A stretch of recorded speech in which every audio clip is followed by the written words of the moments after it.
دینی مجلس کی ضرورت، اہمیت، فوائد کیا ہیں، اس موضوع سے متعلق سننے کے لیے جمع ہوئے ہیں۔ اللہ تبارک و تعالیٰ کا شکر ادا کرنے کے بعد مسجد کے منتظمین اور سارے ہی عوام حضرات و خواتین کا شکر گزار ہوں، اور اللہ سے دعا ہے کہ اللہ تعالیٰ اس مجلس کو ہمارے لیے دنیا اور آخرت میں خیر و برکت کا ذریعہ بنائے، اور اللہ تعالیٰ ہم کو جنت میں ویسے جمع فرمائے جیسے اللہ نے ہمیں دنیا میں یہاں جمع فرمایا ہے، آمین۔ معزز حاضرین، انشاءاللہ 45 منٹ میں دینی مجالس کی ضرورت، اہمیت کیا ہوتی ہے، مجلس عربی زبان میں کس کو کہتے ہیں، مجلس کس طرح کی ہوتی ہے، نبی کریم صلی اللہ علیہ وسلم کی مجلس کی کیا خوبیاں ہوا کرتی تھیں، حضرت صحابہ کرام جب کسی مجلس میں بیٹھتے تو ان کے دل کا اور ان کا ادب کیسے ہوتا تھا، اور آج کل ہمارے مجلسوں کا رنگ کیا ہے، لوگ دینی مجلسوں سے کیوں بھاگ رہے ہیں، اس کا علاج کیا ہے، انشاءاللہ ان عناصر پر ہم آپ کے سامنے گفتگو کریں گے۔ مجالس اصل میں یہ عربی زبان کا لفظ ہے، یہ جلس یجلس کا معنی بیٹھنے کا آتا ہے۔ یہ مجالس جو ہے مجلس کی جمع ہے جس کے معنی بیٹھنے کی جگہ کے آتے ہیں۔ دنیا میں مجلسیں الگ الگ رنگ کی ہوتی ہیں، آپ جانتے ہیں۔ کچھ مجلسیں ایسی ہوتی ہیں جہاں صرف دنیا کی باتیں ہوتی رہتی ہیں، جیسا کہ حضرت عبداللہ ابن عمر رضی اللہ عنہما فرماتے ہیں، قیامت کے قریب میں ایک ایسا وقت آئے گا کہ لوگ مسجد میں بیٹھ کر دنیاوی باتیں کریں گے۔ آج وہ زمانہ ہم دیکھ رہے ہیں، یہ وہ پیشن گوئی ہے، دنیا میں مسجد میں بیٹھ کر دنیاوی باتیں کریں گے، یہ دنیاوی باتیں۔ اور مجلس کا ایک دوسرا رنگ ہوتا ہے، آدمی جیسے ہوتی ہیں مجلس ویسے ہوتی ہے۔ مثلا دو بزنس مین اگر بیٹھ جاتے ہیں مارکیٹ کے بارے میں گفتگو کرتے ہیں، یہ دوسرا رنگ ہے۔ اسی طریقے سے اگر کھلاڑی کھیل سے اگر متعلق اگر کسی کو دلچسپی ہے تو جب بیٹھ کے بولتے ہیں کون سی ٹیم جیتی، کون سی ٹیم ہاری، کس نے 6 مارا، کس نے 4 مارا، اس طرح کی مجلسیں۔ اور کبھی فلموں کی باتیں ہوتی ہیں، اگر کسی کو فلم سے اگر زیادہ دلچسپی ہے تو بولے 2021 کا بہترین فلم وہ ہے، سب سے بہترین سین وہ ہے، ایسا۔ تو آدمی کی اپنی جو سوچ ہوتی ہے اسی کی طرح کی وہ مجلسوں میں اٹھتا بیٹھتا ہے۔ اور ان سب سے بڑھ کر آج ہماری مجلسوں میں جو بات دیکھتے ہیں وہ ہم یہ ہے کہ ہماری مجلسیں یہ گناہ کے لیے ایک جگہ کا مرکز بن کر رہ گئی ہیں۔ بعض جگہ انفرادی گناہ ہو رہا ہے، بعض جگہ اجتماعی گناہ ہو رہا ہے۔ جہاں اجتماعی گناہ ہو رہا ہے وہ ہے ٹی وی دیکھنا بیٹھ کر گھروں میں، یہ بری مجلس ہے۔ اور اسی طریقے سے تھیٹروں میں جا کر فلم دیکھنا، یہ بھی دنیا کے سب سے بدترین مجلسیں ہیں۔ ہم نے ایک حدیث آپ کے سامنے پڑھی، اس کا ترجمہ کر کے آپ کو آگے بڑھتے ہیں۔ حضرت ابو ہریرہ رضی اللہ عنہ کہتے ہیں، نبی کریم صلی اللہ علیہ وسلم نے فرمایا، زمین میں اللہ کا سب سے پسندیدہ مقامات اگر کوئی ہیں تو وہ اللہ کی مسجدیں ہیں۔ اگر مسجد سے آپ تعلق رکھیں گے، مسجد کے مجلس میں اٹھے بیٹھیں گے، اللہ تعالیٰ سے آپ قریب ہوں گے، اللہ کی محبت کو پانے کا ایک ذریعہ ہے۔ آپ نے اس کے برعکس اپوزٹ میں کیا کہا، وَأَبْغَضُ الْبِلَادِ إِلَى اللَّهِ أَسْوَاقُهَا، اللہ تعالیٰ کو سب سے سخت ناپسند اگر زمین کی جگہوں میں تو بازار ہیں۔ اس حدیث کو ہم نے الٹا کر دیا، حقیقت میں اللہ تعالیٰ کی محبت حاصل کرنے کی جگہ مسجد تھی، اس سے دل بھاگتا ہے۔ اور معاف کیجئے، میرے اور آپ کی دل کی کیفیت ایسی ہے، نماز پڑھنے کے بعد فوراً موبائل دیکھنا، یا تو مسجد سے جب تک نہیں نکل جاتے اس وقت تک چین نہیں آتا۔ آج ہمارے دلوں کا حال ایسے ہیں۔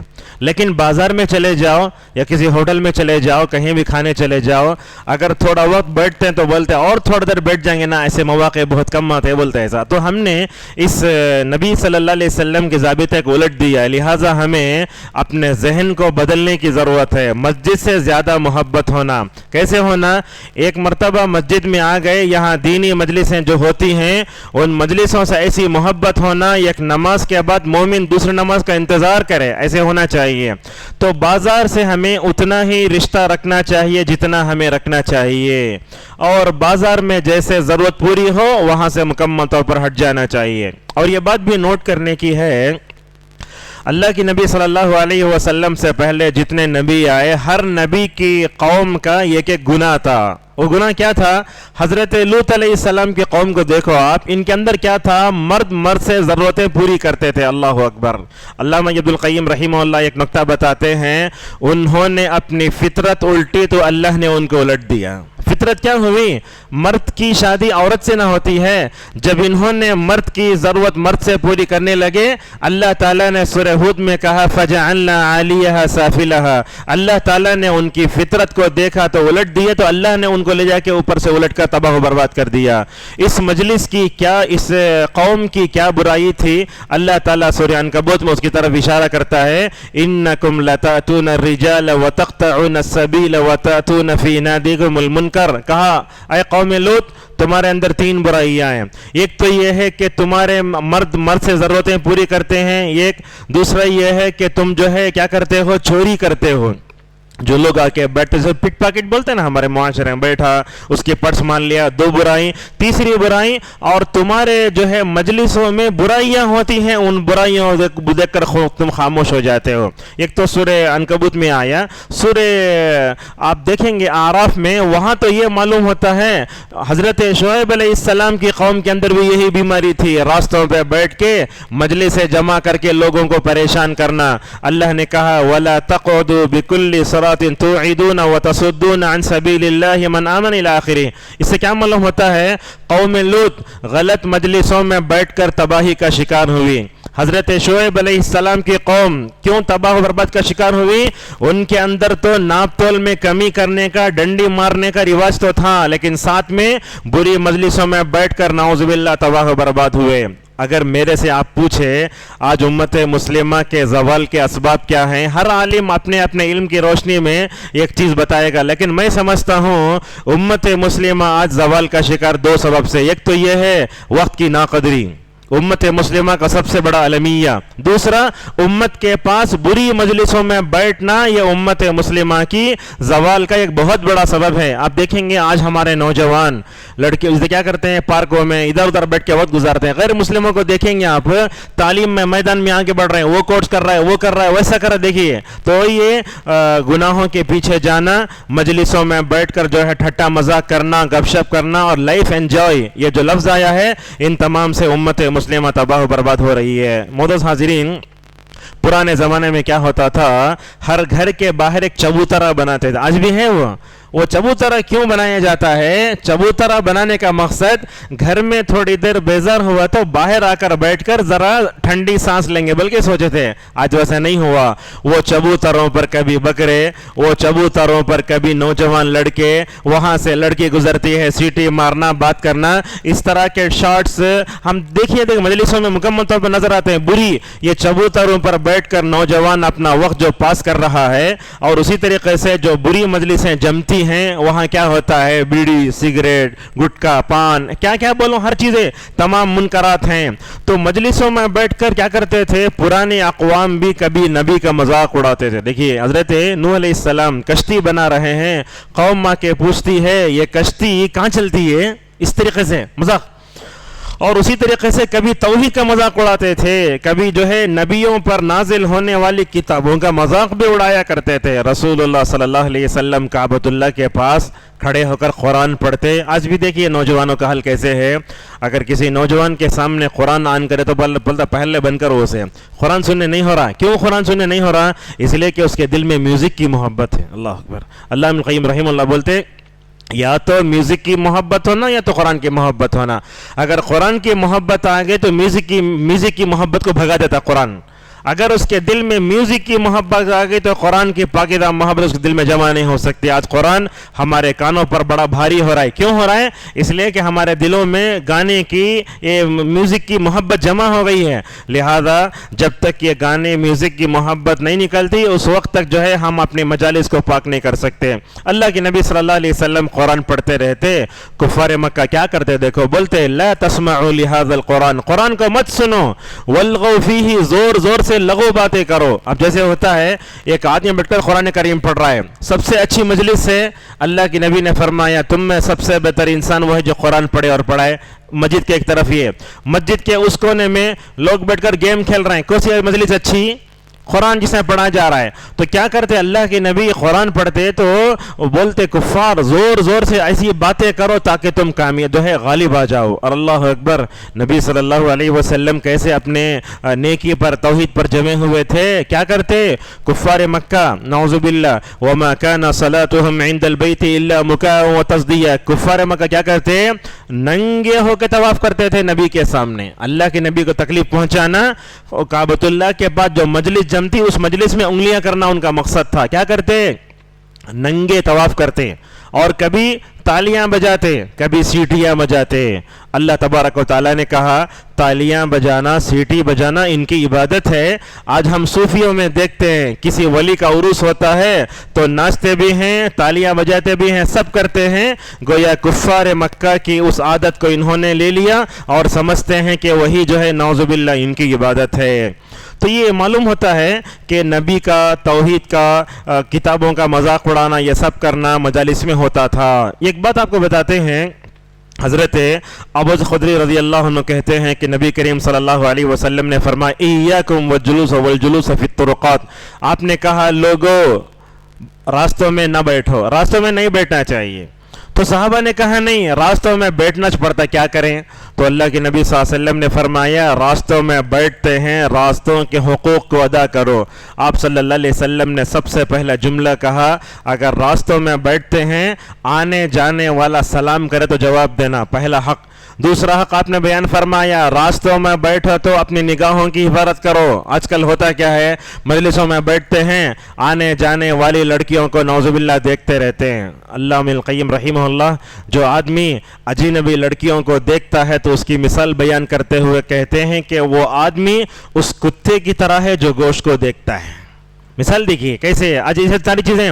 اور علامہ ابن حجر رحمہ اللہ نے جگہ لکھا ہے بازار میں ایک جگہ بیٹھے رہنا آنے والے جانے والی عورتوں کو لڑکیوں کو خواتین کو دیکھنا یہ گری ہوئی حرکت ہے جو کبھی شریف آدمی نہیں کرتا. لہذا سلام کا جواب دینا نگاہوں کی حفاظت کرنا اور اس کے بعد وہاں بیٹھ کر کوئی چھینکتا ہے تو اسے الحمدللہ بولے تو یرحمک اللہ بولنا. اور اسی طریقے سے وہاں بیٹھ کر اگر آپ کوئی بھلا کام دیکھتے ہیں تو بھلے کام کی ہمت افزائی کرنا, اگر وہاں برا کام دیکھتے ہیں تو برے کام کو روکنا بھی. آج دیکھتے ہیں راستوں وغیرہ میں کیا ہو رہا ہے مجلسیں جمع ہوتی ہیں ایک مسلم لڑکا غیر مسلم لڑکی کے ساتھ بات کرتے ٹھہرا ہے کسی کے مجال نہیں کہ جا کر روک سکے. دیکھیے منکرات کیسے پھیل رہے ہیں. اگر آپ جا کے روکیں گے تو آپ کی جان کے لالے پڑیں گے. ایسا ماحول دنیا میں نعوذ باللہ پیدا ہوتے جا رہا ہے. تو یہ اللہ کے نبی صلی اللہ علیہ وسلم نے راستوں میں جو مجلس جمتی ہے اس مجلس کے آداب بتائے. اگر ان آداب کا خیال کرو تو بیٹھ سکتے ہو, اگر ان آداب کا خیال نہیں کر سکتے تو بیٹھنا نہیں چاہیے. اور خصوصاً نوجوانوں کو بچوں کو جہاں تک ہو سکے آپ اپنے گھروں میں رکھیں. آج کیسا ہے انسان کا دوڑتا دماغ ذرہ برابر بھی گھر میں رہنے تیار نہیں. چلو جب گپ شپ کریں گے, چلو مارکیٹ جائیں گے, چلو کہاں جائیں گے پارک کو جائیں گے, وہاں جا کر غلط مجلسوں میں بیٹھتے ہیں تو ہمارا ایمان بھی خراب ہوتا ہے اخلاق بھی مکمل طور پر خراب ہوتا ہے. معزز حاضرین دنیا میں یاد رکھیے مجلسیں جو جمع ہوتی ہیں میں سمجھتا ہوں دنیا میں دو مجلسیں بڑی اچھی ہیں. وہ کون سی مجلسیں؟ مسجد میں جمع ہونے والی مجلس جس کو دینی مجلس کہا جاتا ہے یہ سب سے دنیا کی بہترین مجلس ہے. اور دوسرا دنیا میں جو بہتر مقامات ہیں ان مقامات میں میں سمجھتا ہوں مدارس جہاں قرآن پڑھا جاتا ہے جہاں دینی علم دیا جاتا ہے میں سمجھتا ہوں یہ دونوں ہی مجلسیں اچھی ہیں. ورنہ تو آدمی علماء کے ساتھ اٹھے بیٹھے میں سمجھتا ہوں یہ مجلس بھی اچھی ہے. ورنہ تو لوگ آج کل علماء کو نہ پسند کرتے نہ ان کے ساتھ بیٹھتے نہ کچھ کرتے. علامہ بن باز رحمہ اللہ کیا بولتے دیکھو اگر تم علماء سے دوستی رکھو گے آدھے عالم بن جاؤ گے. آج ہمارے فونوں میں ہر ایک کا نمبر دوست کا فلاں کا, اگر نمبر نہیں ہے تو عالم دین کا نمبر نہیں ہے. علماء سے تعلق رکھو. حضرت عمر رضی اللہ عنہ فرمایا کرتے تھے لوگو علماء کی مجلس میں جاؤ تمہارے دین میں ایمان میں اضافہ ہوگا. علماء سے تعلق رکھو تمہاری زندگی سدھرے گی, تمہاری روح تمہارا جسم ہر طریقے سے اس میں جو ہے مکمل طور پر ترقی ہوگی. اور مسجد میں جو مجلسیں ہوتی ہیں، جیسے مثال کے طور پر یہ درس ہو رہا ہے، یہ ماشاءاللہ بڑی بہترین مجلس ہے۔ اللہ کے نبی صلی اللہ علیہ وسلم نے کیا فرمایا؟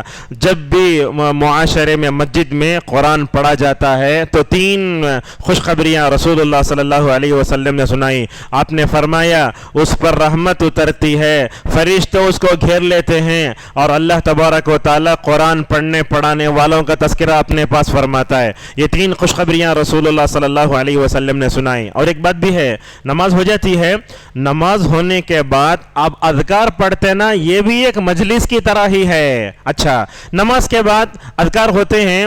حقیقت میں اگر میں دیکھا جائے تو میں آپ کے سامنے کہوں، یہ سوشل میڈیا جتنا آ رہا ہے، دنیا میں ادب ختم ہو رہا ہے۔ بڑوں کا ادب تو دور کی بات، اللہ کا ادب بھی ختم ہوا، رسول اللہ صلی اللہ علیہ وسلم کا ادب بھی ختم ہوا، ہر طریقے سے روح نکلتی جا رہی ہے۔ نماز کے بعد وہیں بیٹھ کر اذکار پڑھیں گے تو کیا ہوگا؟ نورانی مخلوق ماشاءاللہ ہمارے لیے دعائیں کرتی ہے۔ دنیا میں آپ ایک دوسرے سے کتنی مرتبہ ہمارے لیے دعا کرو بولتے رہتے، لیکن یہاں مفت میں دعائیں مل رہی ہیں فرشتوں کی، وہ لینے کے لیے آپ تیار نہیں ہیں۔ کیا بولتے فرشتے؟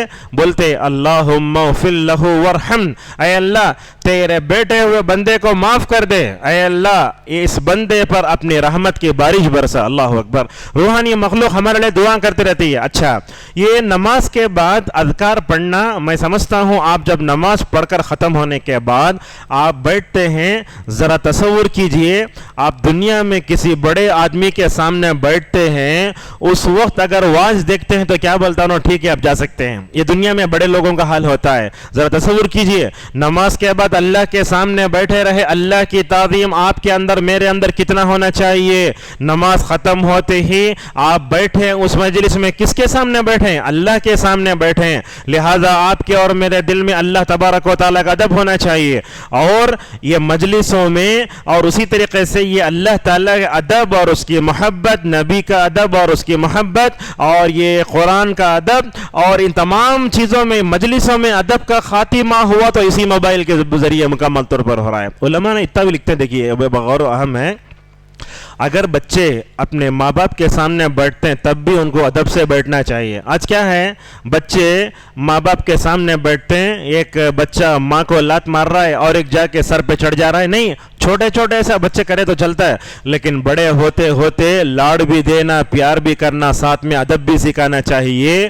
لہٰذا یہ ماں باپ کے سامنے اگر بیٹھتے ہیں تو علماء نے اس وقت میں یہ بھی لکھا ہے، ماں باپ کے سامنے بیٹھ کر اپنے جیب سے موبائل بھی نہیں نکالنا۔ ایسا کرنے سے کیا ہوتا ہے؟ ماں باپ کی توہین ہوتی ہے۔ یہ ابن سیرین رحمہ اللہ اپنے ماں کے سامنے چلے گئے تو نظر سے نظر ملا کے باتش نہیں کرتے۔ آج کل تو بے ادبی کا حال تو یہ ہے، کبھی سالن خراب ہو گیا، کچھ بھی خراب ہو گیا تو ماں کو ایسا گھورتے، ماں کے نظروں سے نظریں ملا کر بات کرنے میں آج کی نوجوان نسل جو ہے فخر محسوس کر رہی ہے۔ ایک وقت تھا اپنے ماں باپ کی آنکھوں سے آنکھیں ملا کر بات کرنے کی ہمت نہیں ہوتی تھی۔ یہ سب مجلسوں میں ادب نہ ہونے کی وجہ سے ساری چیزیں ہو رہی ہیں۔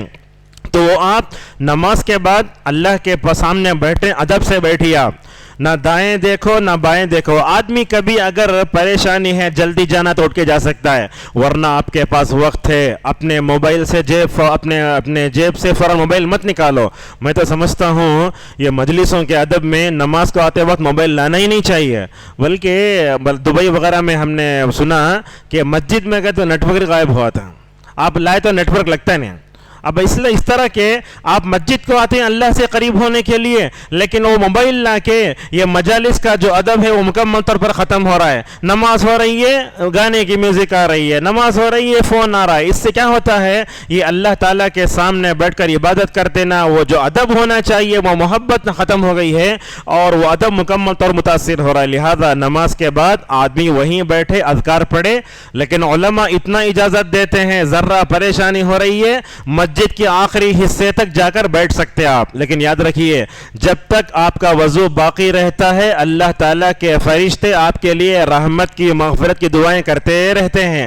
جیسے ہی آپ کا وضو ٹوٹتا ہے وہ دعائیں ختم ہو جاتی ہیں۔ لہذا نماز کے بعد کے اذکار کی مکمل طور پر پابندی کرنا چاہیے۔ اور آپ جب دیتے ہیں، آپ بازار میں جائیے، دل پر ایک عجیب طرح کی پریشانی آتی ہے، لیکن مسجد میں جیسے آتے ہیں ماشاءاللہ دل پر جو ہے بڑا اچھا اثر ہوتا ہے۔ دیکھیے حضرت مریم علیہ السلام بیت المقدس کے محراب میں بیٹھ کر عبادت کرتی تھی نا، عبادت کرتی تھیں حالت حمل میں تھیں. دیکھیے حالت حمل میں تھیں مریم علیہ السلام.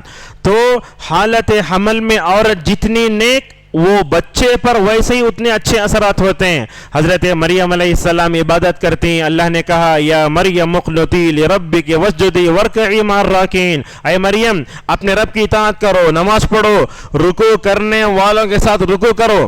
ماشاءاللہ یہ مریم کے پیٹ میں جو عیسیٰ تھے نا, عیسیٰ علیہ السلام پر اس کا اچھا اثر کیسے ہوا دیکھو. حضرت عیسیٰ علیہ السلام بچپن میں کہنے لگے میں اللہ کا بندہ ہوں, اللہ نے مجھے نماز زکوٰۃ کا حکم دیا ہے اور مجھے حکم دیا ہے کہ میں اپنے والدہ کے ساتھ حسن سلوک کروں. بتانا یہ چاہتا ہوں دینی مجلس ہوتی ہے تو اس کا اثر آپ کے جسم پر نہیں آپ کے روح پر ہوتا ہے, آپ کے دل پر مکمل طور پر ہوتا ہے. اور وضو ٹوٹنے تک مکمل طور پر جو ہے نماز کے بعد کے اذکار کی پابندی کریں. ٹھیک ہے یہاں خواتین بھی ہیں, ایک بات ان سے بھی کہنا چاہیں گے, نماز ختم ہوتے ہی چولہے کو بھاگ جاتے ہیں, نہ اذکار پڑھتے نہ کچھ کرتے, کھانا ابل رہا ہے, وہ ہو رہا ہے, وہ ہو رہا ہے. آپ تمام کاموں سے فارغ ہو کر سکون سے آؤ اور گھروں میں بھی نماز کے بعد کے اذکار پڑھنے کی پابندی ماں خود کرنا, بچوں کے اندر ہی آنا. نعوذ باللہ خون کے آنسو رلانے والا ماحول ہے آج گھروں کا. ماں نماز پڑھ رہی ہے, بچے گیم کھیل رہے ہیں. ماں نماز پڑھ رہی ہے, بچے جو ہے خطرناک انداز کے ٹک ٹاک دیکھ رہے ہیں, ہنس بھی رہے ہیں. ان کو معلوم بھی نہیں میری ماں نماز پڑھ رہی ہے. اللہ کی تعظیم ہونا, اللہ کی محبت ہونا. دیکھو گھر میں نماز کے بعد اگر اذکار کی پابندی کرے, ہمارے گھروں میں اللہ کی تعظیم پیدا ہوگی, گھروں میں اللہ کی محبت پیدا ہوگی اور سنجیدگی آئے گی. معزز حاضرین, اسی طریقے سے یہ مساجد میں جو مجلسیں ہوتی ہیں, یہ ایک تو ہوتی ہے درس قرآن کی مجلس.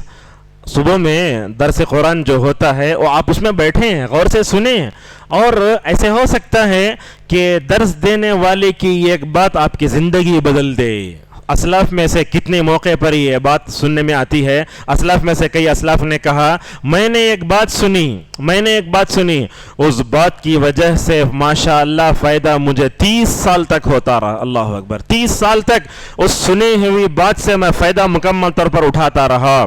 اور ایک بات بھی ہے آپ کو بتاتے ہیں, یہ مسجد میں ماشاءاللہ وہ ماحول نہیں ہے. لوگ زیادہ چیخنے والے, زیادہ چلانے والے اور ہنسانے والے لوگوں کو پسند کرتے ہیں. یاد رکھیے کسی بھی مقرر کی بات کیا کرنا, عمل کی نیت سے سننا چاہیے, مزے لینے کی وجہ سے نہیں سننا چاہیے.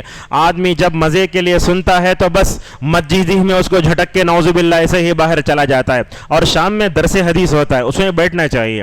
اور اسی طریقے سے ہفتہ واری اجتماع, ماہانہ اجتماع, اور ان سب سے بڑھ کر جمعہ کے وقت جو مجلس جمتی ہے, اس مجلس میں آپ دیکھیں گے ماشاءاللہ ہفتے بھر کا جو ٹینشن ہے جمعہ کی وجہ سے ماشاءاللہ ختم ہو جاتا ہے.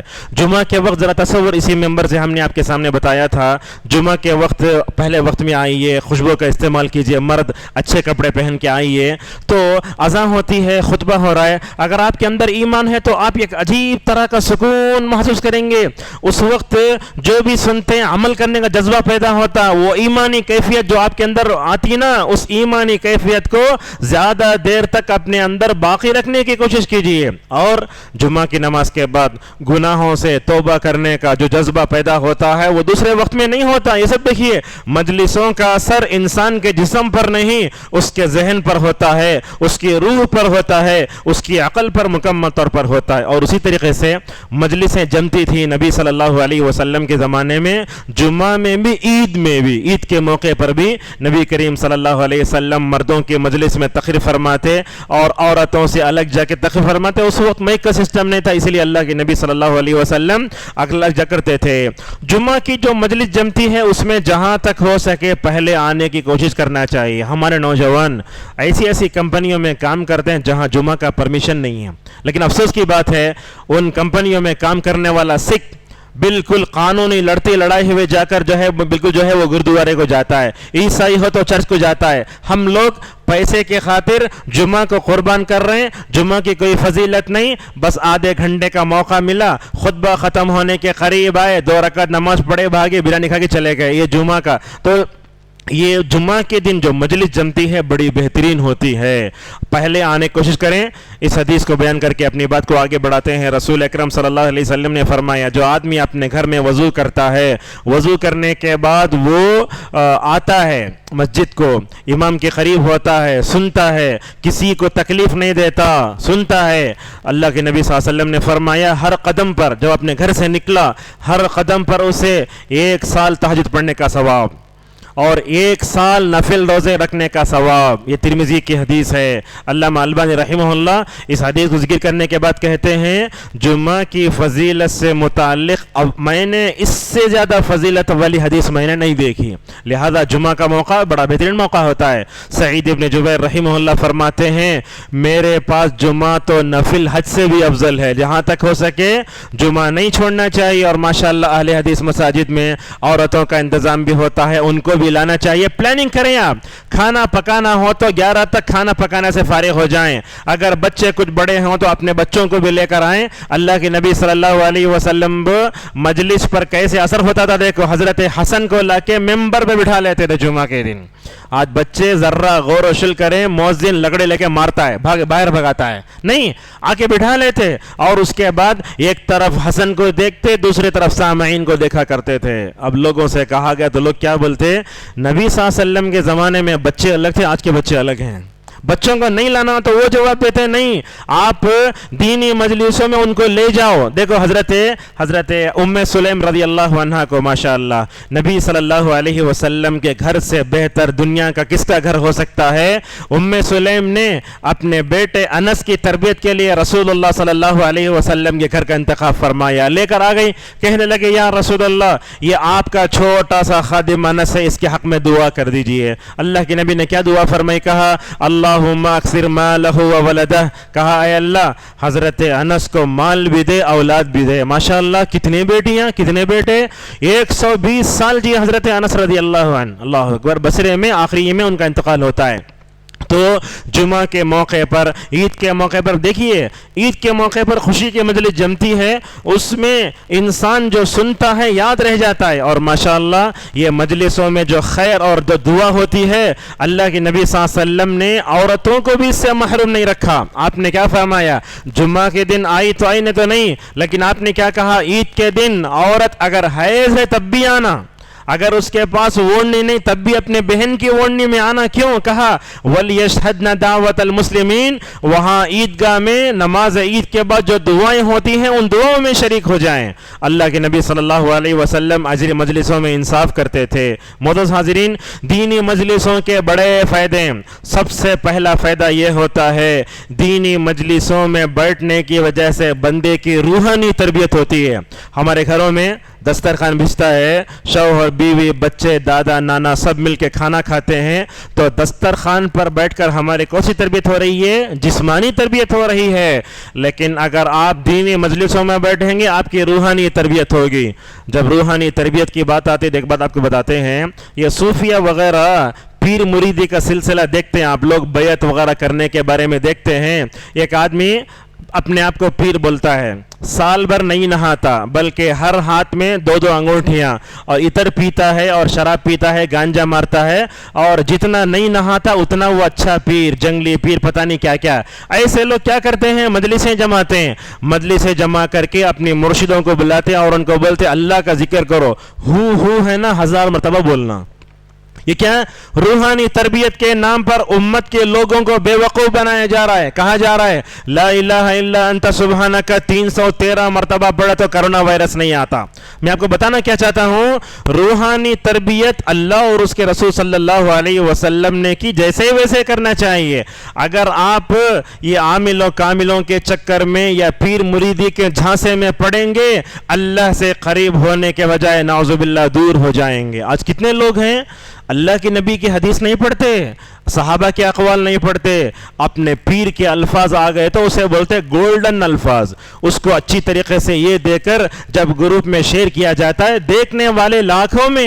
یہ دیکھیے روحانی تربیت کے نام پر نعوذ باللہ ہر ایک کو کیا بنایا جا رہا ہے, غلط بتایا جا رہا ہے. اور یہ بات یاد رکھیں آپ, صالح عثیمی حفظہ اللہ ایک درس میں کہتے ہیں, اگر روحانی تربیت تزکیہ نفس کا سلفی طریقہ اگر معلوم کرنا چاہتے ہیں تو 3 علماء کی کتابوں کو پڑھو، بڑا اہم ہے. ایک کو ابن تیمیہ، دوسرا ہے ابن القیم، تیسرا ہے ابن رجب.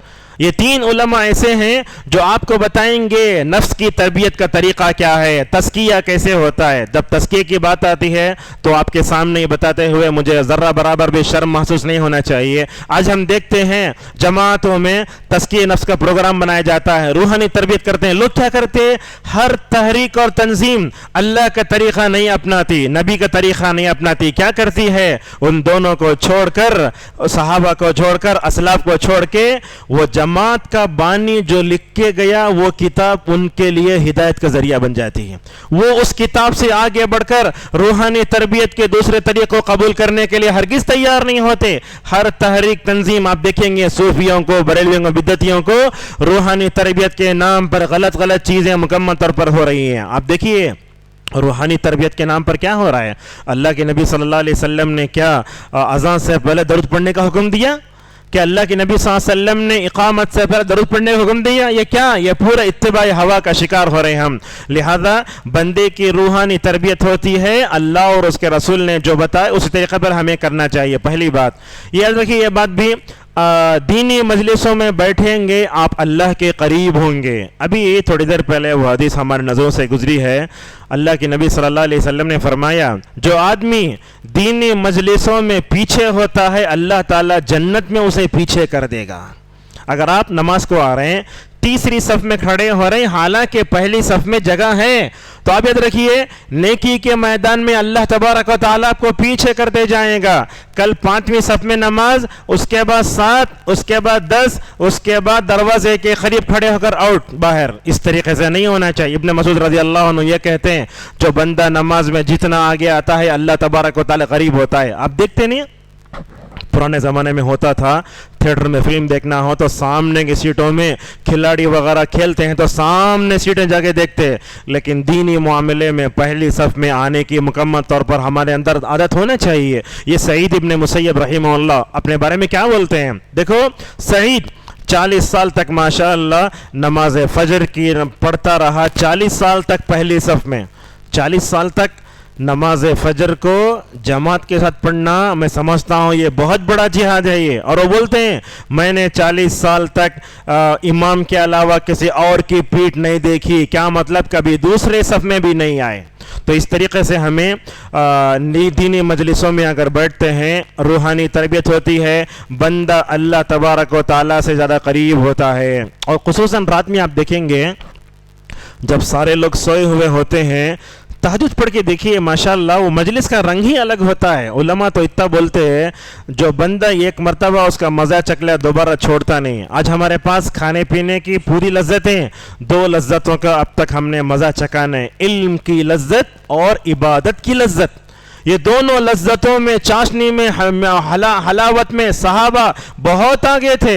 وہ کھانے پینے کی لذتوں کے پیچھے نہیں پڑتے تھے. ابن القیم رحمہ اللہ جگہ لکھتے ہیں جو آدمی کھانے پینے میں اللہ کی نعمتوں کو دیکھتا ہے، عبادتوں میں کچھ بھی نہیں دیکھتا، وہ غلط ہے، اس کی عقل ناقص ہے. لہذا اللہ تبارک و تعالیٰ نے ہمیں دین دیا، ہدایت رسول اللہ کی امت میں پیدا فرمایا. ان تمام چیزوں میں اللہ تبارک و تعالیٰ کا ہمیں احسان ماننا چاہیے. تیسری بات، دینی مجالس میں بیٹھنے سے بندوں کو سکون بھی بڑا ملتا ہے. آپ دیکھیے اس مجلس میں بیٹھے ہیں، میرے اور آپ کی دل کی کیفیت اور ہے، لیکن آپ کسی کھلاڑی یا کسی فلمی ستارے یا بازار میں اگر آپ بیٹھیں گے تو آپ کو سکون نہیں ملے گا، بلکہ دل بولے گا جلد بھاگ جاؤ. اس طریقے سے اگر سکون والی زندگی، خوشگوار زندگی چاہتے ہیں تو دین و مجلسوں سے اپنے تعلق کو جوڑ کر رکھو. اور اسی طریقے سے ایک بات یہ بھی ہے، بندہ جب دینی مجلسوں میں بیٹھتا ہے اس کے اندر نیکیوں سے محبت پیدا ہو جاتی ہے. آپ صلی اللہ علیہ وسلم نے کیا فرمایا، نماز فجر پڑھے وہیں بیٹھے رہے، وضو نہیں ٹوٹا وہیں بیٹھے، اذکار پڑھتے رہے. سورۃ طلوع ہوا، سورۃ طلوع ہونے کے بعد ایک 10-15 منٹ کے بعد چاش کی نماز پڑھنے کے لیے کھڑے ہوئے. آپ صلی اللہ علیہ وسلم نے کیا خوشخبری دی، آپ نے فرمایا اسے مکمل کمپلیٹ حج عمرے کا ثواب ملے گا. اللہ اکبر، کتنی فضیلت کی بات. آج یہ ساری چیزیں رہ کر ہم چھوڑ رہے ہیں، ہم کو معلوم ہے، لیکن عمل کرنا ہم کو بڑا مشکل ہو جاتا ہے. لہذا نیکیوں سے محبت، علامہ محمد رحمہ اللہ جگہ لکھتے ہیں اگر بندہ نیکی کرتا ہے اللہ تعالیٰ اس کے دل میں نیکیوں کی محبت ڈال دیتا ہے. ایک نیکی کرے تو دوسری نیکی کے لیے اللہ تعالیٰ راستے کھولتا ہے. آپ فرض نمازوں کی پابندی کر لو, کیا کرے گا اللہ تبارک و تعالیٰ آپ کے دلوں میں سنن و نوافل کی محبت ڈالے گا, اور سنن نوافل کی جب محبت ڈالے گا تو جو ہے نفل نمازیں بھی ہم پڑھنا ایسے ہی پڑھنا شروع کر دیں گے. تو نیکیوں سے محبت پیدا کرنا چاہتے ہیں دینی مجلسوں میں بیٹھو. اور اسی طریقے سے دینی مجلسوں میں بیٹھنے کا اور ایک فائدہ, بندہ کیا ہوتا ہے برائی کا عزم کرے تو بھی ماشاءاللہ چھوڑ دیتا ہے. کتنے ایسے آج لوگ ہیں مسجد میں آتے ہیں, خطبہ سن لیے, توبہ کرنا, آنکھ سے آنسو بھی گر جاتا ہے, لیکن جیسے ہی مسجد کے باہر چلے گئے فوراً کیا ہو جائے گناہ اس کے اوپر غالب آ جاتا ہے. یہ کیا؟ یہ اصل میں آپ نے اپنے نفس کو دھوکہ دیا ہے حقیقت میں. لہٰذا وہ مسجد میں رہ کر یہ برائی چھوڑنے کا جو اصل میں دل میں جذبہ آتا نا, وہ جذبے کو آپ پکڑے رہو اور اللہ سے دعا کرو, اے اللہ جیسے مسجد میں جاتا ہوں میں نیکیوں کی حرص اور محبت پیدا ہو جاتی ہے نا, مسجد کے بعد بھی وہ محبت میرے دل میں رکھ. اور شیطان سے بچنے کے لیے بہت آسان نسخہ ایک بتاتے ہیں آپ کو. اللہ کے نبی صلی اللہ علیہ وسلم جب مسجد میں داخل ہوتے شیطان سے پناہ مانگتے, جب مسجد سے باہر جاتے تب بھی شیطان سے پناہ مانگتے, کہتے اللہم اعصمنی من الشیطان الرجیم. اس کا مطلب کیا ہوا؟ اس کا مطلب یہ ہوا جب آپ مسجد میں آتے ہیں تو رحمان کے بندے بن جاتے ہیں, شیطان کا حملہ نہیں ہوتا ہے. اگر حملہ ہوا تو وہ اعوذ باللہ پڑھ کے بائیں جانب پھونکتے ہیں. لہٰذا آپ کے دل پر اللہ تبارک و تعالیٰ کی محبت کا جو اثر ہوتا ہے وہی محبت کا اثر مسجد کے باہر جانے کے بعد بھی مکمل طور پر ہونا چاہیے. اور اسی طریقے سے یہ دینی مجلسوں میں بیٹھنے کا اور ایک فائدہ, ہمیں اپنا مقصد زندگی سمجھ میں آتا ہے. اگر آپ غلط مجلسوں میں بیٹھیں گے, کھانے پینے کی محفل میں بیٹھیں گے, کھانا پینا آپ کا مقصد ہوگا, لیکن مسجد میں آئیں گے, خطبہ, ہفتہ واری درس قرآن, درس حدیث کوئی بھی ہوگا تو آپ کو اپنا مقصد زندگی مکمل طور پر سمجھ میں آئے گا. اور ایک بڑا فائدہ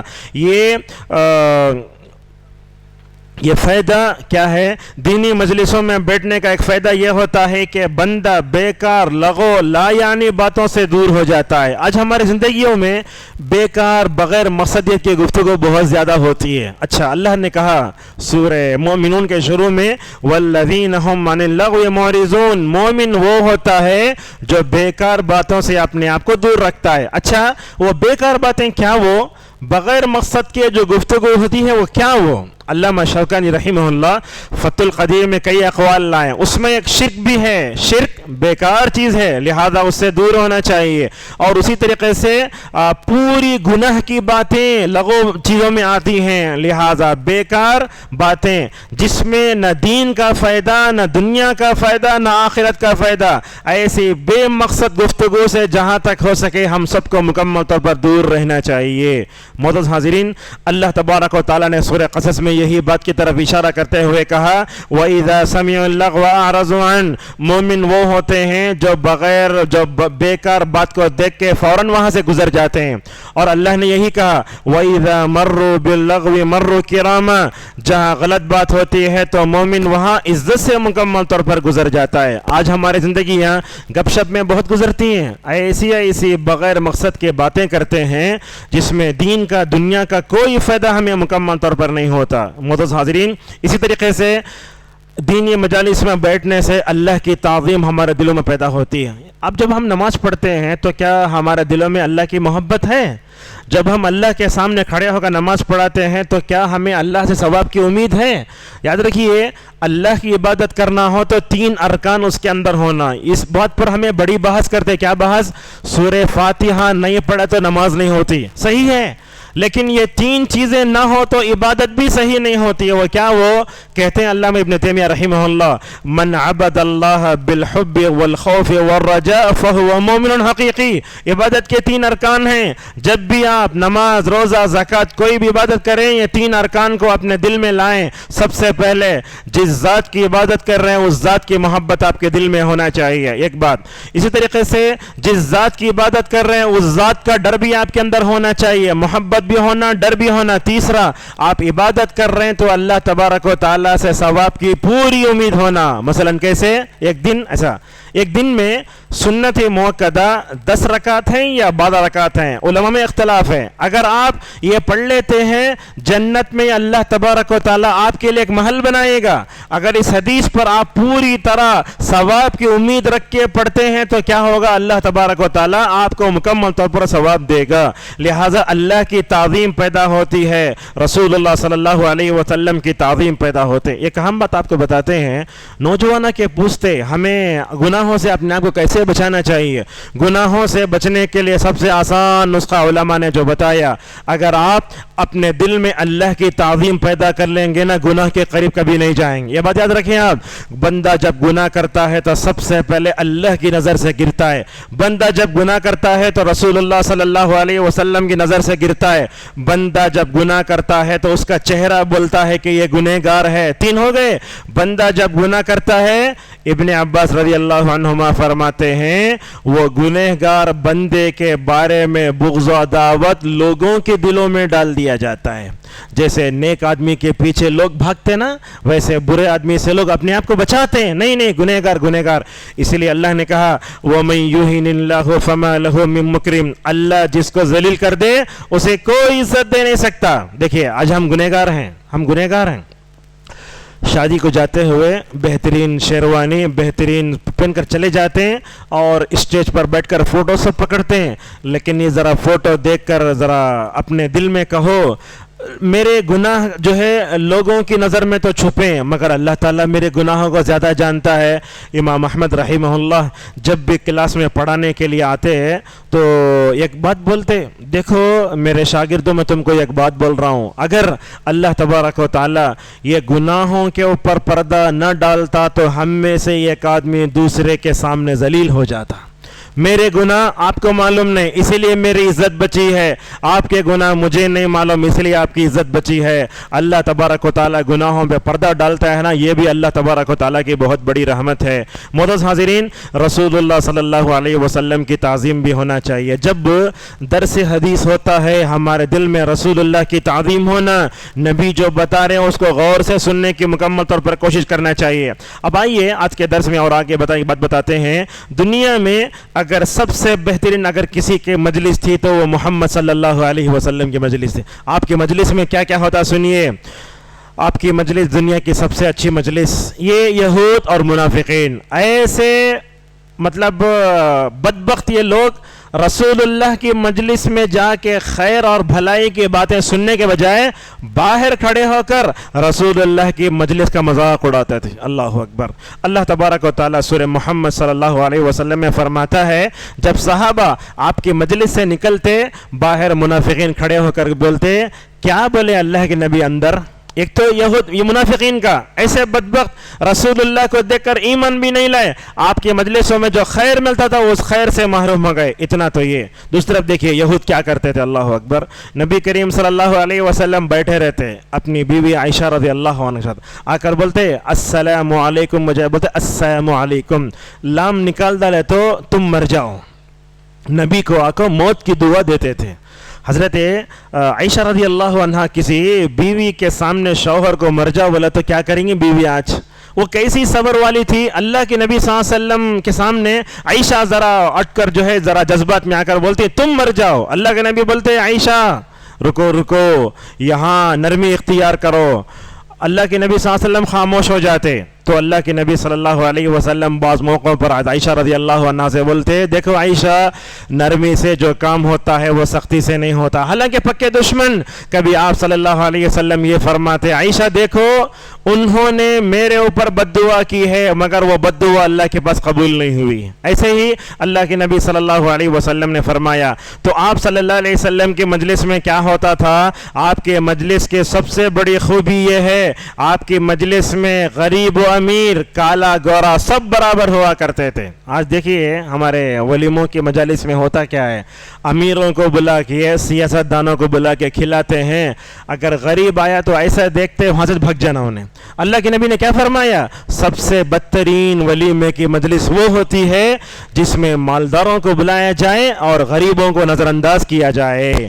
تو آپ کی مجلس میں غریب بھی آتا، امیر بھی آتا، کالا بھی آتا، گورا بھی آتا، آپ بڑے انصاف سے بٹھاتے تھے۔ دیکھو آپ صلی اللہ علیہ وسلم کے مجلس میں بڑے برابر تھے۔ سورہ کہف جب ہم پڑھتے ہیں اس میں ایک آیت آئی ہے، کیا کیا نبی کریم صلی اللہ علیہ وسلم نے کچھ نئے لوگ اسلام کی طرف مائل ہوتا ان کو مال دیا، تو وہ لوگ کیا بولے؟ اے محمد ذرا ایسا کرو، کل اپنے مجلس میں سب سے سامنے بٹھا لو ہم نا۔ تو اللہ نے آیتیں اتاری، کہا اے محمد صلی اللہ علیہ وسلم آپ اس سے پہلے فقراء صحابہ کے ساتھ بیٹھتے تھے، انہی کے ساتھ بیٹھو، اور ان لوگوں کے ساتھ نہ بیٹھو جن کے ساتھ بیٹھ کر تمہارے دل میں غفلت پیدا ہو سکتی ہے۔ اللہ تعالیٰ نے رسول اکرم صلی اللہ علیہ وسلم کو یہ بتایا، آپ کی مجلس میں فارس سے آنے والے سلمان اور روم سے آنے والے صہیب، حبشہ سے آنے والے کالے غلام کون بلال رضی اللہ عنہ، سب یکساں تھے۔ اللہ کے نبی کے مجلس میں کالے گورے کی مکمل طور پر جب کبھی تفریق نہیں ہوتی تھی۔ آپ کی محفل میں غلام بھی ہوتا، آپ کی محفل میں آقا بھی ہوتے، آپ کی محفل میں بڑے بڑے لوگ بھی ہوتے، مگر نبی کریم صلی اللہ علیہ وسلم سب کو یکساں کی تعلیم دیتے تھے۔ آپ کی مجلس کو دیکھتے تو یہ آیت یاد آتی، انما المؤمنون اخوہ، کہ مومن آپس میں بھائی بھائی۔ ایک حدیث ہے مستدرک حاکم میں، رسول اکرم صلی اللہ علیہ وسلم کی مجلس جمی ہوئی ہے، ایک صحابی آتے ہیں، پوری مجلس جمی ہوئی ہے، وہ رسول اللہ کے قریب بیٹھنا چاہتے ہیں۔ اللہ کے نبی صلی اللہ علیہ وسلم مجلس میں آنے والوں کا کتنا خیال کرتے تھے۔ آپ صلی اللہ علیہ وسلم نے اپنے جگہ ہی بیٹھ کر آپ نے اپنے رومال پھینکا۔ وہ پھینکا کیوں؟ ان کو بیٹھنے جگہ نہیں تھی، وہ رومال ڈال کے بیٹھ جاؤ۔ شاید جابر تھے یا کوئی صحابی تھے، وہ کہتے ہیں نبی کریم صلی اللہ علیہ وسلم مجلس میں آنے والے صحابہ کا کتنا خیال کرتے تھے۔ اور آپ صلی اللہ علیہ وسلم کی مجلس کی دوسری بڑی خوبی یہ ہے، آپ کی مجلس بڑی ایمان افروز ہوتی تھی۔ آپ کی مجلس میں جو کوئی بیٹھتا اس کے ایمان میں اضافہ ہوتا تھا، اور وہ اللہ اور اس کے رسول کا پکا پابند ہو جاتا تھا۔ یہ واقعہ دیکھیے، حضرت حنظلہ جانتے ہیں نا رضی اللہ عنہ، ایک دن اللہ کی نبی کے مجلس سے بولتے ہوئے آئے، حنظلہ منافق ہوگا منافق ہوگا۔ ابو بکر پکڑ لے، حنظلہ کیا بول رہے ہو؟ پکڑ کر لے گئے اللہ کے نبی صلی اللہ علیہ وسلم کے پاس۔ تو آپ نے حنظلہ سے پوچھا، حنظلہ بولے کیا؟ حنظلہ منافق ہو منافق ہو یا؟ تو دیکھیے یہ مجلسوں میں جب انسان ہوتا ہے دل بدلتا ہے، اسے یہ معلوم ہوتا ہے۔ تو حنظلہ نے کہا یا رسول اللہ، آپ کی مجلس میں ہوتے ہیں ماشاءاللہ جنت کا تذکرہ ایسے ہوتا، ایسے معلوم ہوتا ہے کہ جنت کو ہم اپنی آنکھوں سے دیکھ رہے ہیں۔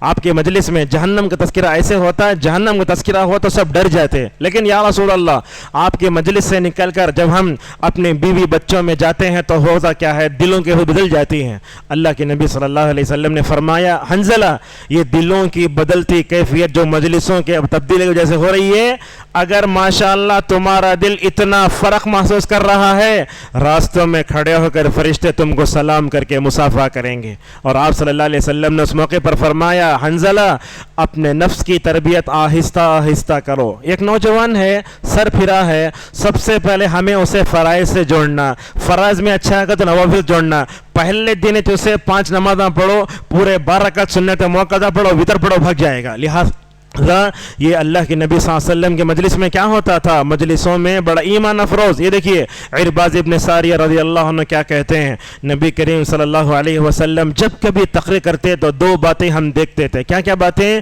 جب اللہ کے نبی تقریر کرتے تو کیا ہوتا؟ دلوں میں خوف پیدا ہو جاتا۔ ایسے علماء بہت کم ہیں جن کی زبان میں تاثیر ہے، ورنہ علماء تو بہت ہیں۔ وہ عالم دین کیسے ہونا؟ وہ عالم جب تقریر کرے تو اس کے علم سے پہلے اس کا عمل بولے۔ جب عالم دین باعمل ہوتا ہے اس کی تقریر میں اللہ تاثیر دیتا ہے۔ جب وہ بولتا ہے وہ بات دل میں اثر رکھ کے مکمل طور پر تیر کی طرح چھپ جاتی ہے۔ اللہ کے نبی صلی اللہ علیہ وسلم سے بڑھ کر عالم باعمل کون ہو سکتا ہے؟ آپ صلی اللہ علیہ وسلم امام الانبیاء تھے، سید المرسلین تھے۔ اللہ کے نبی جب بھی تقریر کرتے تو کیا ہوتا؟ دلوں میں ڈر پیدا ہو جاتا۔ ایک بات تو یہ، اور اللہ کے نبی کی مجلس اور وعظ میں جو چیز ہوتی ہے وہ کیا فرماتے صحابہ اکرام، اللہ کے نبی صلی اللہ علیہ وسلم جب تقریر کرتے نا تو ایسے معلوم ہوتا آنکھوں سے بے اختیار آنسو جاری ہو جاتے ہیں. ایسے ہی واقعہ ہے. ایک جنگ میں اللہ کے نبی صلی اللہ علیہ وسلم نے مال جو ہے ذرا نئے مسلمان ہونے والوں کو دیا. انصار نے کیا کہا غصہ آ کر, جب لڑنے کا موقع آتا ہے تو اللہ کے نبی کو انصار کی تلواریں یاد آتی ہیں. پیسہ تقسیم کرنے کا مسئلہ آتا تو اللہ کے نبی بتانے کن کن کو دے دیتے ہیں. اللہ اکبر. حضرات صحابہ کرام کے دلوں میں مال کی محبت ذرہ جگہ بنا رہی تھی, حالانکہ وہ دنیا کے سب سے زیادہ ہدایت یافتہ انسان تھے. اللہ کے نبی کو معلوم ہوا میرے ہوتے ہوئے حضرات صحابہ کرام میں یہ مادیت پیسے کی محبت رتی برابر آئی تو آپ نے ان کو الگ سے جمع فرمایا, اور آپ نے جن انصاری صحابہ کو جمع فرمایا پورے بزرگ سب کی سفید داڑیاں, آپ صلی اللہ علیہ وسلم نے اس مجلس میں جو تقریر کی وہ تقریر کا ایک ایک جملہ اندر جا کے ان کو ایسے بدلا.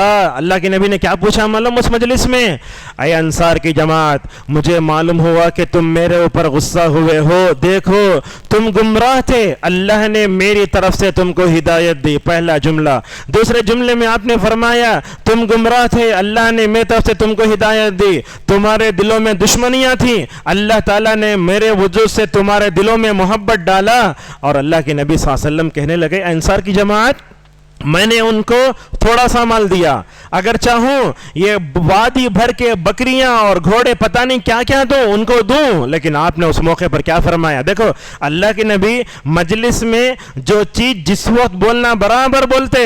آپ صلی اللہ علیہ وسلم نے ان انصار سے پوچھا اے انصار کی جماعت یہ بتاؤ کیا تم اس بات سے راضی نہیں ہو کہ رسول اکرم صلی اللہ علیہ وسلم کو مہمان بنا کر اپنے گھر کو لے کر چلے جاؤ.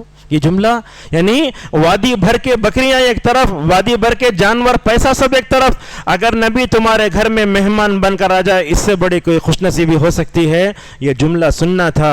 حضرات انصار صحابہ اکرام کی زبان سے کیا لفظ نکلا, رضینا عن اللہ ورسولہ قسما و نصیبا, اللہ اور اس کے رسول کیا دیتے ہمیں مان لیتے. روایتوں میں آتا ہے اتنا روئے اس مجلس میں انصاری صحابہ کی پوری داڑیاں رونے سے تر ہو گئیں. معزز حاضرین, رسول اکرم صلی اللہ علیہ وسلم کے مجلس میں چوتھی جو بات ہوتی تھی آپ علم نہیں دیتے تھے, ساتھ میں عمل بھی دیتے تھے. ابن مسعود کیا کہتے ہیں, اللہ کے نبی ایک مجلس میں 10 آیتیں سکھا دیے تو جب تک اس پر عمل نہیں ہوتا آگے نہیں بڑھتے. ہم کتنی آیتیں پڑھتے, کیا کبھی ہم نے اس پر عمل کرنے کی کوشش کی ہے. لہٰذا یہ علم کے ساتھ عمل کا جذبہ پیدا ہوتا تھا رسول اللہ صلی اللہ علیہ وسلم کی مجلس میں. اور اسی طریقے سے ایک بات بھی ہے, آپ کے مجلسوں میں جو بیٹھتا اس کے دل میں خوف پیدا ہو جاتا, اس کے اندر خشیت الہی پیدا ہو جاتی. کبھی اللہ کے نبی صلی اللہ علیہ وسلم قبر کا تذکرہ فرماتے, قبر کے پاس دفن کیا جا رہا ہے مردے کو, اللہ کے نبی جہاں بیٹھے ہیں اتنا رو رہے ہیں وہ نیچے کی پوری جگہ بھیگ جا رہی. آپ صلی اللہ علیہ وسلم لوگوں سے بولتے لوگوں اس مرحلے کے لیے تیاری کر لو. دیکھو اللہ کے نبی صلی اللہ علیہ وسلم جب بولتے ہیں نا سامنے والوں میں خوف اور مکمل طور پر جو ہے خوف پیدا ہو جاتا.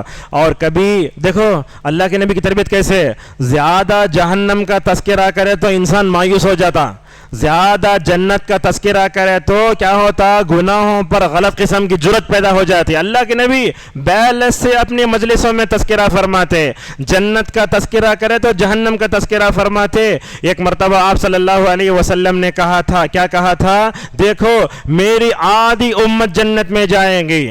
صحابہ کرام اتنے خوش ہوئے اللہ اکبر کہنے لگے حضرات صحابہ کرام. اور آپ کے مجلس میں بیٹھنے والا ماشاءاللہ اللہ تعالیٰ کی رضامندی کو پا لیتا تھا. حضرات صحابہ کرام ہم کیا بولتے رضی اللہ عنہ, مومن کی زندگی کا مقصد کیا, اللہ تعالیٰ کی رضا کو پانا. اور اسی طریقے سے نبی کریم صلی اللہ علیہ وسلم کے مجلسوں میں دین دنیا آخرت کا متوازن تصور ہوتا, اور آپ صلی اللہ علیہ وسلم کی مجلس میں ادب بھی بڑا ہوتا. آج کل ہم دیکھتے ہیں مجالس میں لوگ ادب نہیں کرتے, خصوصاً جمعہ وغیرہ میں دیکھتے رہتے ہیں. اللہ کے نبی صلی اللہ علیہ وسلم مجلسوں میں کیسے ہوتا, صحابہ کرام ویسے بیٹھے رہتے گویا سروں پر پرندے بیٹھے ہیں. ابن الانباری رحمہ اللہ بولتے پرندہ وہیں بیٹھتا ہے جہاں حرکت نہیں ہے, لہذا ہمیں زیادہ حرکت کھجانا کرنا وہ سب نہیں کرنا چاہیے. اور نبی کے مجلس میں 3 چیزیں ہوا کرتی تھی.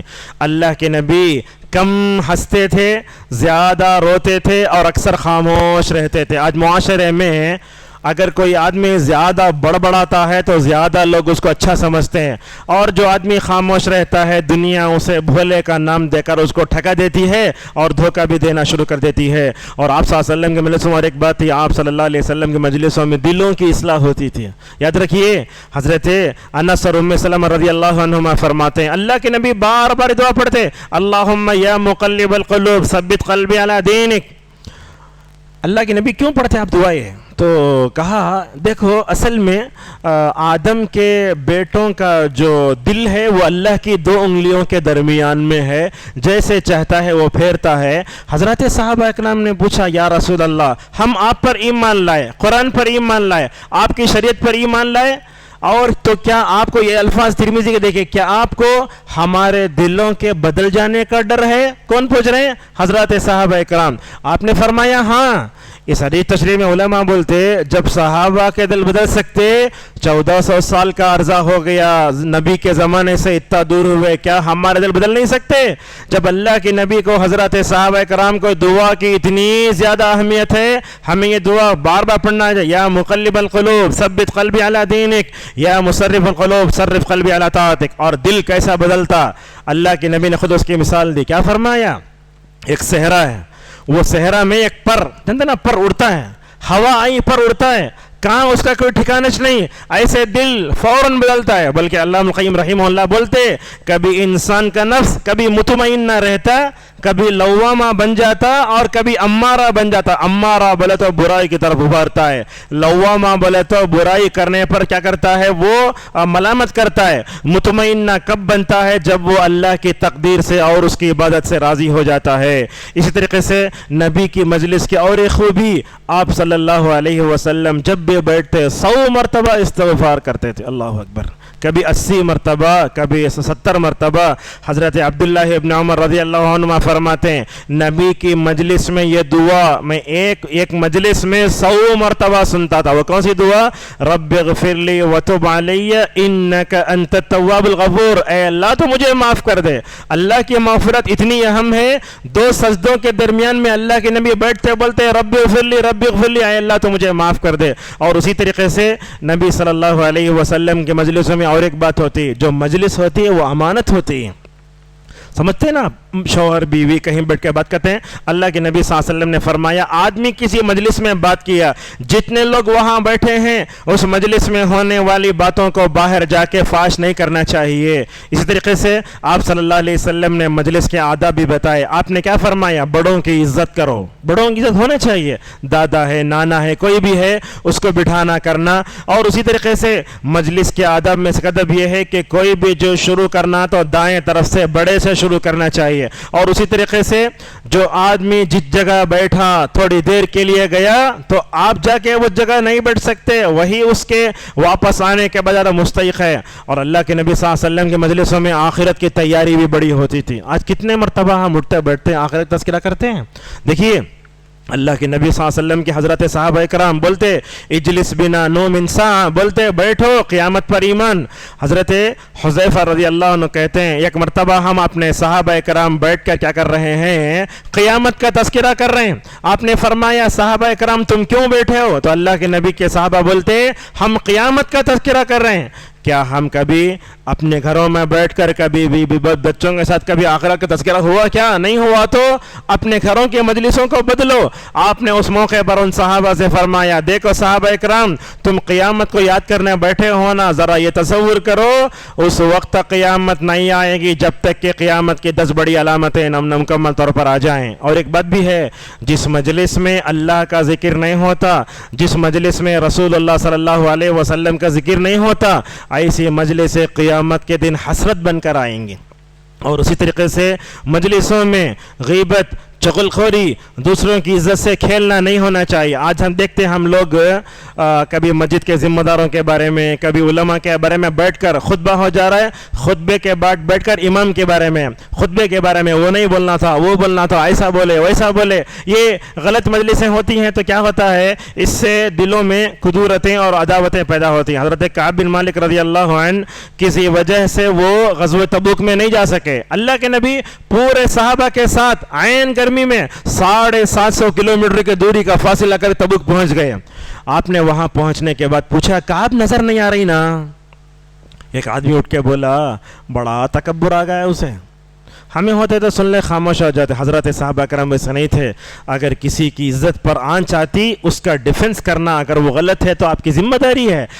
حضرت کعب بن مالک رضی اللہ عنہ کی طرف سے ڈیفنس کرنے والے حضرت معاذ بن جبل رضی اللہ عنہ کہنے لگے یا رسول اللہ، میرے بڑے اچھے تعلقات ہیں معاذ بن جبل سے، میں نے ان کی زندگی میں ہمیشہ خیر ہی پایا، لہٰذا کسی کی عزت سے کھیلنا نہیں چاہیے. اور اسی طریقے سے یہ بات بھی یاد رکھیں، آپ کو بتاتے ہیں، وہ بات یہ ہے کہ آدمی جب اکیلا ہوتا ہے تب وہ نیکی کرتا ہے، وہ نیکی زیادہ اچھی ہوتی ہے. لوگوں کے سامنے جو نیکی ہوتی ہے وہ نیکی میں دکھاوا بھی آ سکتا ہے. یہ دیکھیے عبداللہ بن مبارک رحمہ اللہ ہمیشہ اکیلے رہتے.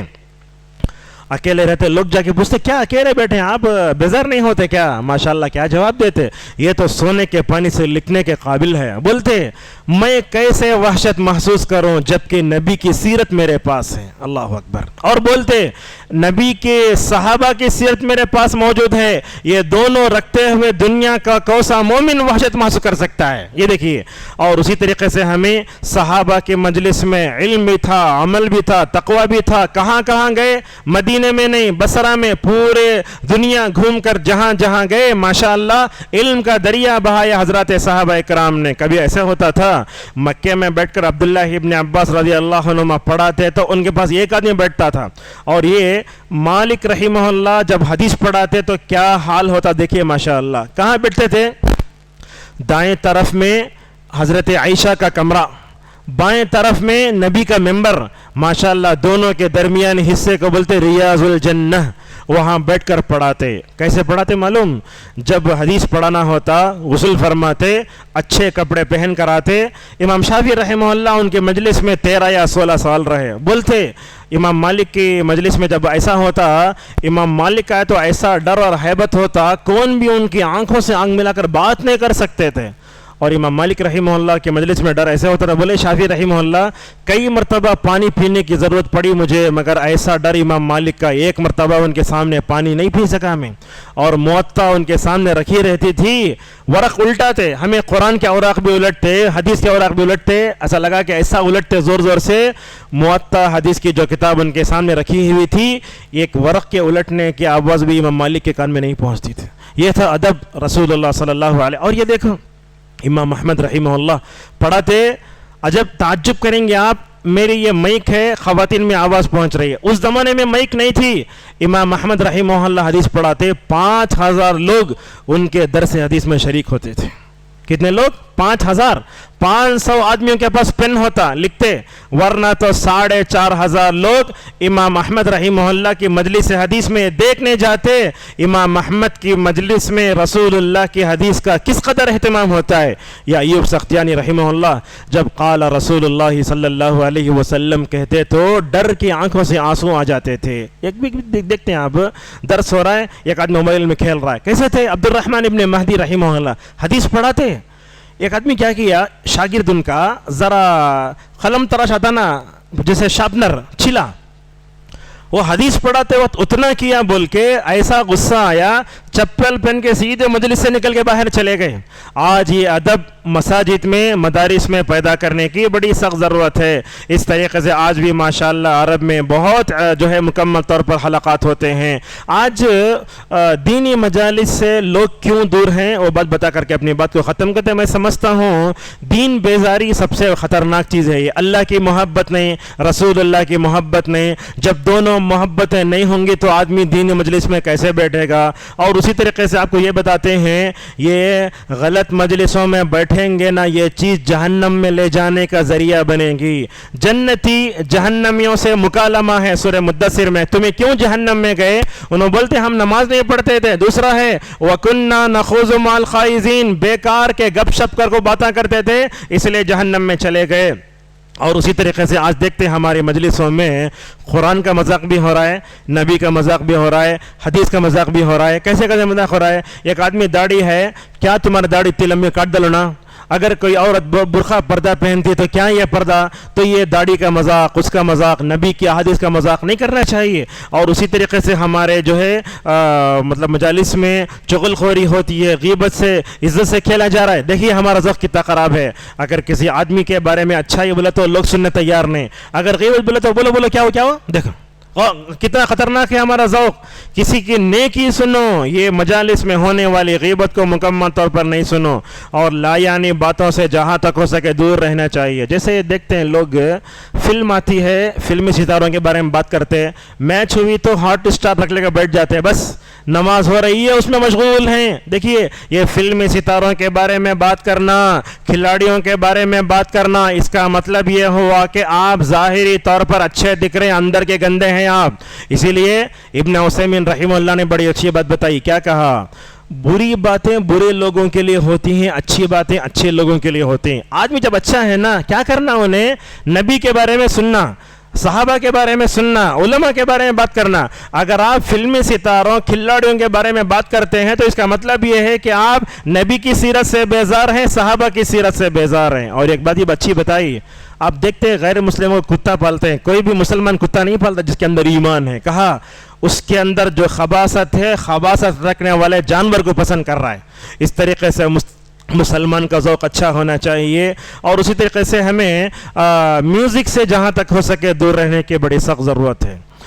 یہ میوزک اتنی خطرناک ہے، اللہ القیم رحمہ اللہ بولتے یہ میوزک، موسیقی اقوام سابقہ کو ہلاک کری، آج امت مسلمہ کو بھی ہلاک کر رہی ہے۔ آج ہمارے نوجوانوں کی مجلسیں بھی بڑی خطرناک ہوتی ہیں، ان کی گفتگو، ان کے بات کرنے کا انداز، یہ بیڑی، سگریٹ اور گٹکا، پان، یہ سب جو ہوتا ہے نا ہر جگہ ہوتے رہتا ہے۔ اور عورتوں کے مجلسیں بھی کم نہیں ہیں، اگر کسی شادی مجلس جمع ہو گئی، یہ کپڑا کتنے خریدے، یہ ہوا وہ ہوا، سال بھر کی پوری غیبت، یا تو عید میں یا نہیں تو شادی محل میں۔ اس طریقے سے عورتوں کی مجلسیں جو ہوتی ہیں اس میں گفتگو جو ہوتی ہے، اللہ معاف کرے، بڑی خطرناک ہوتی ہیں۔ اور ہمارے گھر میں ماحول ایسے ہونا، صبح میں قرآن کی آیت پڑھ کے درس دو، شام حدیث پڑھ کے درس دو، سیرت مکمل طور پر کرو۔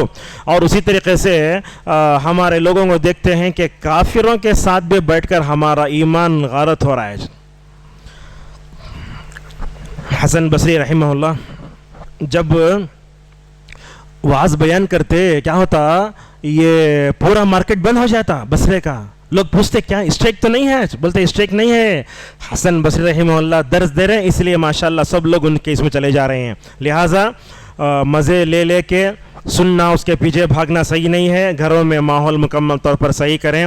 خلاصہ یہ ہے، ہمیں بدعتیوں کی محفل سے بھی دور رہنا چاہیے۔ آج کل ہم دیکھتے ہیں کچھ سلفی بھائی یوٹیوب میں جا کے بدعتی علماء کے بیانات سنتے ہیں، انہیں کیا بولتا رہنا دیکھیں گے، کیا بولتا رہنا دیکھیں گے، وہ نہیں ہے کہاں تو بھی وہ بدعتی کی کوئی تھی بات اگر آپ کے دل میں جگہ پکڑی تو گیا۔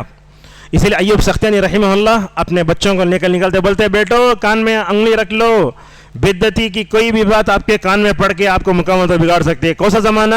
تابعین کا زمانہ۔ لہٰذا بدعتیوں کے محفل میں نہیں جانا، صوفیوں کے محفل میں نہیں جانا۔ دیکھیے یہ محرم کا جو تعزیہ وغیرہ گیا، بعد مسلمان بھی جا کے دیکھے، وہ بڑی غلط مجلس ہے نا، جہاں حرام کام ہو رہا ہے، جہاں گناہ کبیرہ ہو رہا ہے، کہ ہم جا کے دیکھ سکتے نہیں۔ اور مجلسوں میں یاد رکھو، آخری بات ہے، مجلسوں میں آپ کسی غریب کو یا اندھے کو، لنگڑے کو، لولے کو، غریب کو نظر انداز نہیں کرنا۔ اللہ تعالیٰ نے ادب سکھایا رسول اللہ صلی اللہ علیہ وسلم کو، کیسے؟ ایک اللہ کے نبی بیٹھے ہیں، آخری بات ہے، اللہ کے نبی بیٹھے ہیں، ایک طرف کفار مکہ بیٹھے ہیں، دوسری طرف ایک نابینا صحابی جو رسول اللہ صلی اللہ علیہ وسلم کے زمانے میں مؤذن تھے، عبداللہ بن ام مکتوم نام ان کا۔ نبی سے آ کر بولتے ہیں یا رسول اللہ، اللہ تعالیٰ نے آپ کو جو علم دیا ہے وہ علم مجھے دیجئے، اللہ نے آپ کو جو ہدایت کی باتیں سکھائی وہ مجھے سکھائیے۔ اللہ کے نبی صلی اللہ علیہ وسلم کیا سوچے، اگر میں ان کفار مکہ کو اگر اسلام کی طرف بلاؤں، یہ ایمان لائیں گے تو کیا ہوگا، شان و شوکت بڑھے گی، مسلمانوں میں مکے میں جو ہے قوت بڑھے گی۔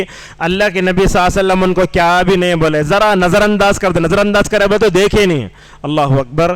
اللہ کے نبی کی مجلس میں ایسا ایک واقعہ پیش آتا ہے تو اللہ تبارک و تعالیٰ کو اتنا ناپسند آتا, اللہ نے آیتیں اتاری, عبس وتولی ان جاءہ الاعمی. اے اللہ کے نبی, آپ کے پاس ایک نابینا ہدایت مانگنے کے لیے تڑپتا ہوا آیا, آپ نے اس کے ظاہر کو دیکھ کر ایسا منہ بنایا. اللہ نے کہا دیکھو یہ اصل میں ہدایت یافتہ ہے, وہ جو آپ کی ہدایت سے بے نیاز ہے, آپ ان کی طرف توجہ کر رہے ہیں, یہ غلط ہے. اس کے بعد سیرتوں کی روایتوں میں آیا, اگرچہ ضعیف ہے روایت, اللہ کے نبی اس کے بعد جب بھی عبداللہ بن مکتوم رضی اللہ عنہ آئے تو بولتے, اے عبداللہ بن مکتوم آپ کا آنا مبارک ہو, آپ کو ویلکم کر رہا ہوں, اللہ نے تمہارے ساتھ نظر انداز کرنے کی وجہ سے اللہ نے مجھے ادب سکھایا ہے. لہٰذا مجلس میں کوئی بھی معمولی کپڑے پہن کر کوئی بھی ایسا آدمی آئے نظر انداز نہیں کرنا چاہیے, اور بچوں کو بھی وہی کرنے کی ضرورت ہے. آخری بات ہے آج کے درس کی, کبھی کبھی ایسے ہوتا ہے ایک بس میں آپ چڑھے, پورے غیر مسلم ہیں, ان کے درمیان میں بیٹھتے ہیں تو کیا کرتے ہیں, انہوں پورے مل کو آپ کا مذاق اڑاتے ہیں. کبھی عورتوں سے بھی ہوتا ہے ایسا, ایک عورت برقع پہنی ہوئی ہے,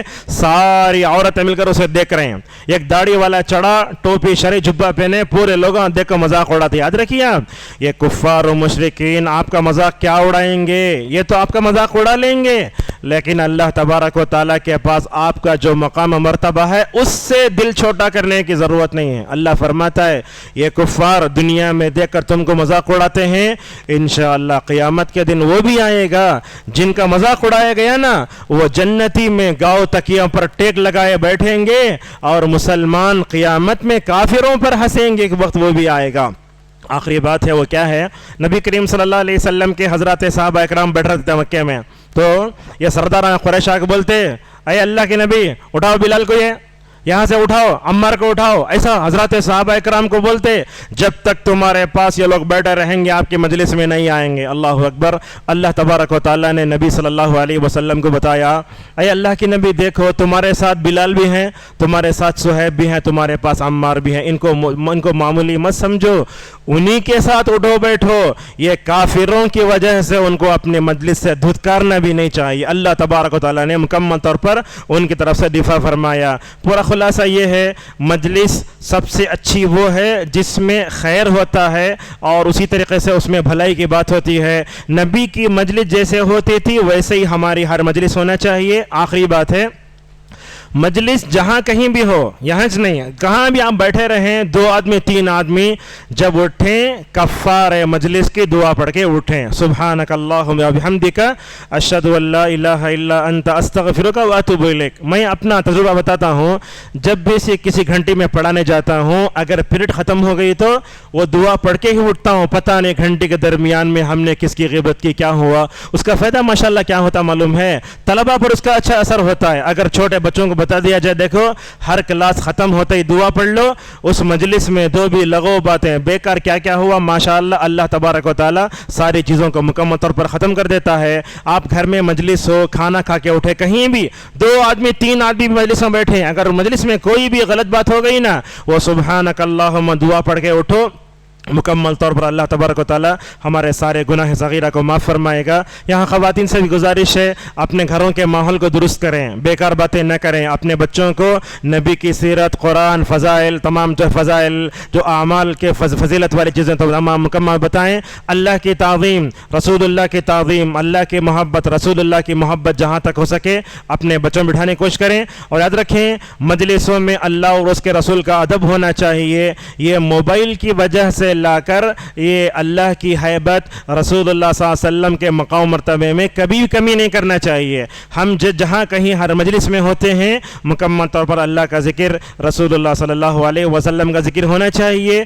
اور جہاں کہیں آپ اکیلے میں بیٹھے رہیں اللہ تعالیٰ کا ذکر کرتے رہیں, خاموش نہ بیٹھیں. اللہ تعالیٰ نے حضرت یحییٰ, حضرت زکریا کیا کہا, 3 دن تک بات نہیں کرنا, یہ تم کو بچہ دیے جانے کی ایک دلیل ہے, لیکن کہا صبح و شام اللہ کا ذکر کرتے رہو. جہاں لہذا اللہ کا جہاں ذکر ہوتا ہے وہاں اللہ کی رحمت وہاں برستی ہے. اللہ تعالیٰ فرشتوں کو پوچھتا ہے, میرے بندوں کو جب تم گئے کس حالت میں پائے, بولے یار اللہ وہ تیرے ذکر میں تھے. تو کیسے پائے, بولے تیرے محبت میں ذکر کر رہے ہیں. تو اللہ تبارک و تعالی فرشتوں سے پوچھتا ہے کیسے محبت کرے، ایسے محبت کرے. تو اللہ تبارک و تعالی فرشتے اللہ سے کہتے ہیں اے فرشتے، اے اللہ یہ تمہارے بندوں کے دل میں اتنی محبت ہے، دیکھے بغیر اتنا ذکر کر رہے ہیں، اگر تجھے دیکھ لیں گے تو کتنا ذکر کریں گے. لہذا ہمیں اپنی ہر مجلسوں کی اصلاح کرنا چاہیے. اور خصوصاً نوجوانوں سے ہماری گزارش ہے بیکار قسم کی باتیں ہرگز نہ کریں. جہاں کہیں گپ شپ ہو رہی، گناہ کی باتیں ہوتی ہیں، وہاں ہرگز نہ بیٹھنا چاہیے. جہاں اللہ کا مذاق، قرآن کا مذاق، شاعر اسلام کا مذاق اڑاتا ہے، وہاں ہرگز بیٹھنا نہیں چاہیے. اگر آپ کسی مجلس میں بیٹھے، اگر وہاں کوئی غلط بات ہو رہی ہے، اگر آپ اس غلطی کی اصلاح کرنے کی آپ کے اندر طاقت ہے تو آپ وہاں بیٹھ سکتے. اگر آپ اصلاح نہیں کر سکتے، وہاں ان کو نصیحت کر کے وہاں سے مکمل طور پر اٹھ جانا چاہیے. اللہ تبارک و تعالیٰ سے ہماری دعا ہے کہ جو بھی باتیں کہی گئی ہیں اس پر سب سے پہلے مجھے اور آپ تمام لوگوں کو عمل کرنے توفیق عطا فرمائے. اس درس میں نے کوئی صحیح بات کہی تو اللہ کی طرف سے ہے، اگر کوئی کم علمی کی وجہ سے اگر میں کوئی غلط بات کہہ دیا تو میرے اور شیطان کی طرف سے ہے. اللہ تبارک و تعالی ہم سب کو اپنی ہر مجلس کی اصلاح کرنے کی توفیق عطا فرمائے. اللہ تعالی ہم سب کو نبی کے، صحابہ کی، ہمارے اسلاف کی جو ماشاءاللہ مبارک مجلسیں ہوتی تھیں، ہماری مجلسوں میں بھی اللہ تبارک و تعالی وہی رنگ سب پیدا کرے. اللہ تبارک و تعالی ہم سب کو جہاں گناہ کی مجلسیں ہوتی ہیں، منکرات کی مجلسیں ہوتی ہیں، تمام مجلسوں سے ہماری حفاظت فرمائے. اللہ تعالی بدعت یہ صوفیہ کی جتنی خطرناک گمراہیاں ہیں ان تمام گمراہیوں سے ہمیں بچا کر رکھے. آمین. وآخر دعوانا الحمدللہ رب العالمین.